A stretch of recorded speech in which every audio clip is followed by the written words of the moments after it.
dans l'esprit de Jacques Ellul, la technique, c'est pas que la technologie, c'est pas que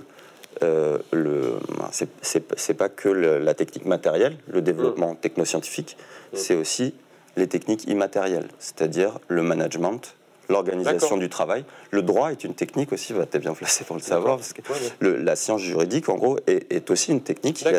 La politique devient aussi une activité technique. Les arts aussi sont colonisés par le numérique, deviennent aussi techniques.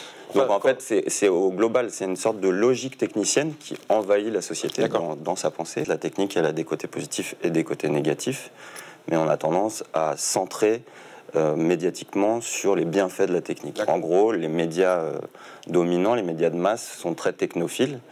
En gros, prônent les innovations, ce que ça va, tout ce qui peut apporter du bien, en fait, mais très peu sur la critique. Alors, on se rend compte maintenant qu'il y a une critique avec le numérique, l'impact des écrans sur les enfants, la charge de l'information aussi qu'on a dans un monde hyper connecté, une sorte d'infobésité, où on subit le poids systématiquement d'un surcroît d'informations. En fait, on est saturé d'informations, on vit dans un monde saturé d'informations. La technocratie, c'est ceux qui ont les moyens des outils techniques, en gros. Donc, et on est dans un monde gouverné par les technocrates.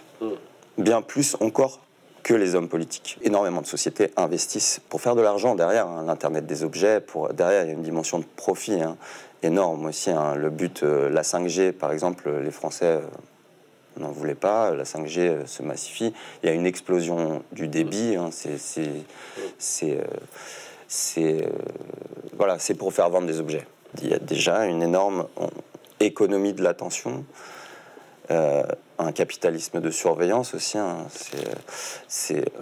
gros, c'est du profilage marketing en permanence pour influencer effectivement nos choix. Si on est des êtres humains, on est des animaux sociaux et politiques, comme disait Aristote. On est là pour se rencontrer, pour vivre dehors, pour aller se balader en forêt, pour se baigner, pour regarder. On n'est pas là pour vivre dans un monde virtuel clos, ce que voudraient nous imposer certains gourous de la Silicon Valley. Mais il n'y a pas que la Silicon Valley, il y a aussi les Chinois, il y a aussi d'autres grandes puissances qui développent massivement cette course aux technologies. La question, c'est est-ce qu'on a d'autres mots à dire? Est-ce que nous, en tant qu'êtres humains, en tant que citoyens, démocratiquement, on a le choix sur les développements techniques? Visiblement, on n'a pas le choix.